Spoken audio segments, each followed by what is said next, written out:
talk more on the investigation as well as the security questions that remain. I want to bring in Michael Harrison. He is a former New Orleans police superintendent.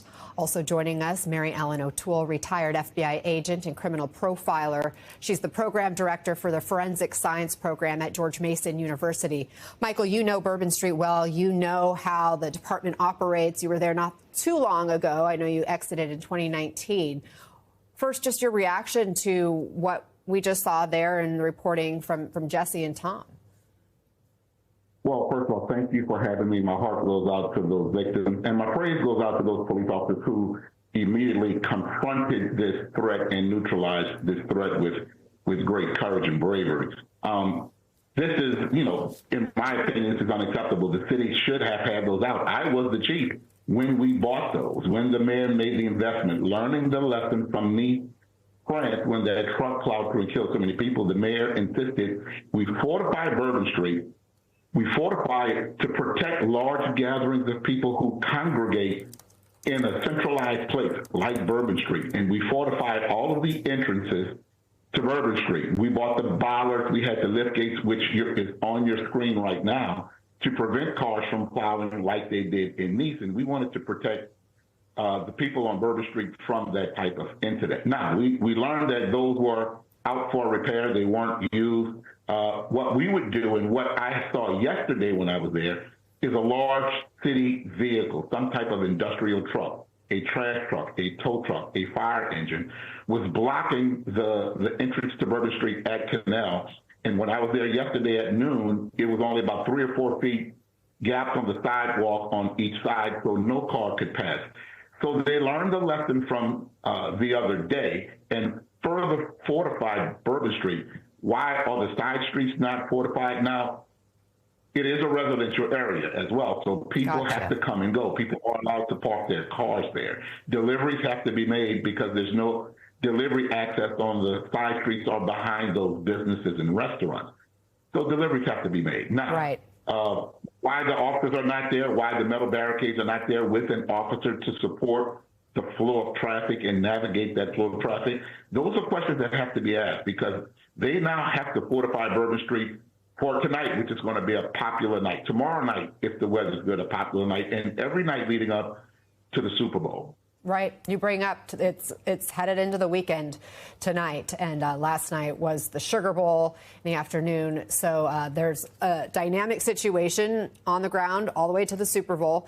Meantime, Mary Ellen, we just got some new reporting from NBC's Tom Winter that several law enforcement agencies have just released an analysis, some documents related to this ISIS-inspired terror attack that happened in New Orleans, and they contain several themes, including that the attack has been celebrated by ISIS supporters online, that vehicle ramming attacks remain a highly viable option for terrorists, and that there remains the possibility of others conducting these attacks as copycats.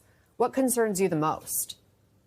Well, two things are very concerning, and the first one is the copycat element, because we know after events like this, mass shootings, school shootings, we know that there are people already out there in their home somewhere, in their garages, that are considering doing this. So when they see this event and they realize how much attention it gets, and they realize how important in their own minds that they can become, infamy can be very compelling.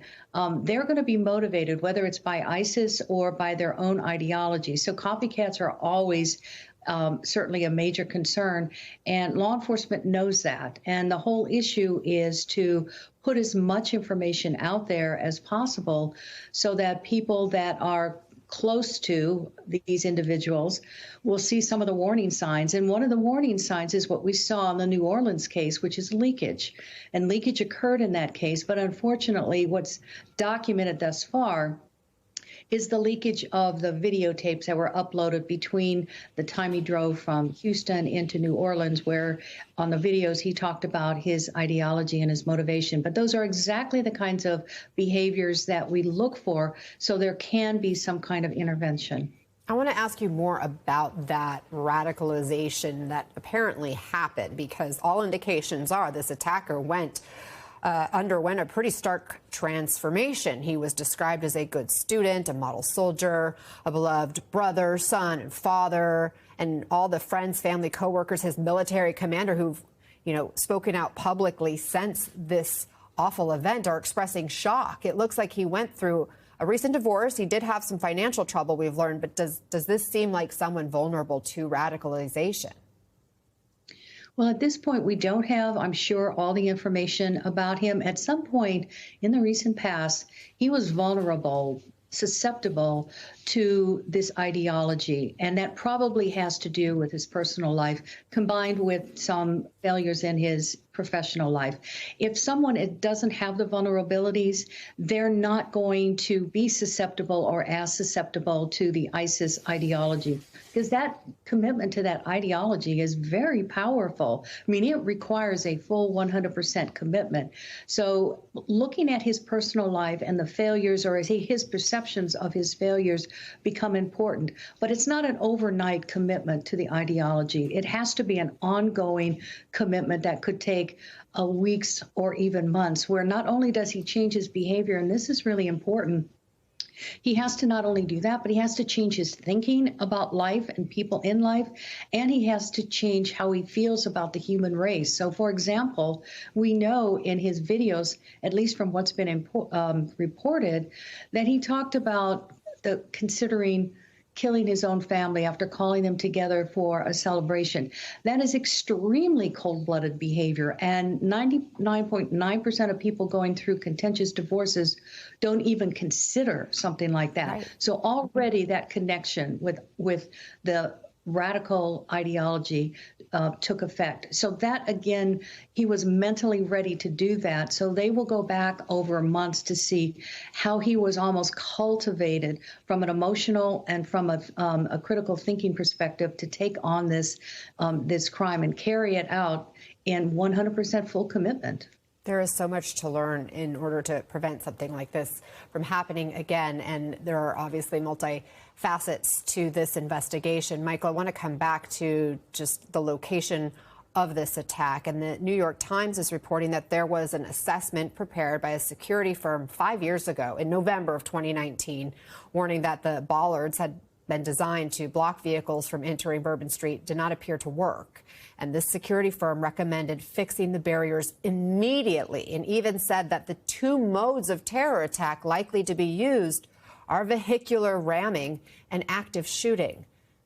We've mentioned that your time as police superintendent for New Orleans wrapped up in January of 2019, but did you know anything about that assessment?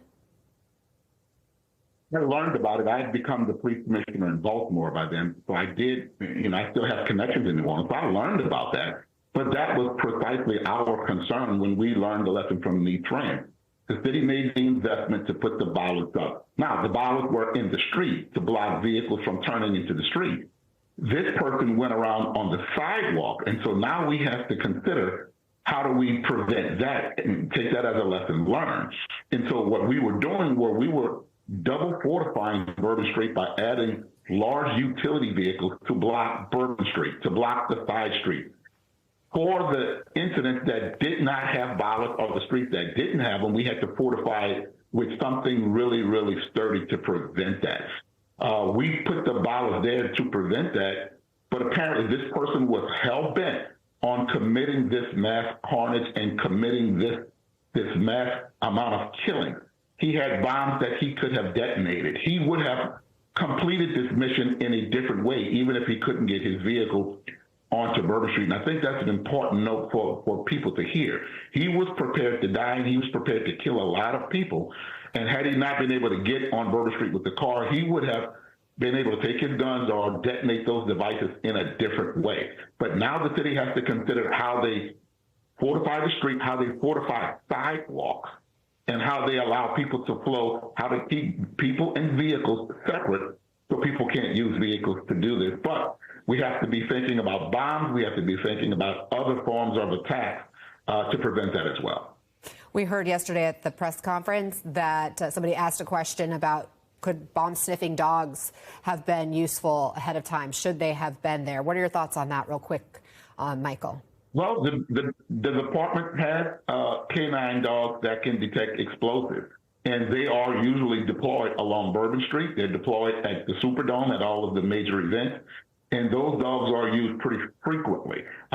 It is unknown if the dog would have detected one of those ice chests where it was placed, but in places where we know people congregate in large numbers on a frequent basis, those places are checked pretty regularly. I am confident that they're checked pretty regularly. However, this person was hell-bent on killing a lot of people and causing a lot of harm. He did it with his vehicle, but he was prepared to do it in a different way had he not had his vehicle, which I believe is an important point to make. But the city now has to think about sidewalks and streets and not just blocking streets.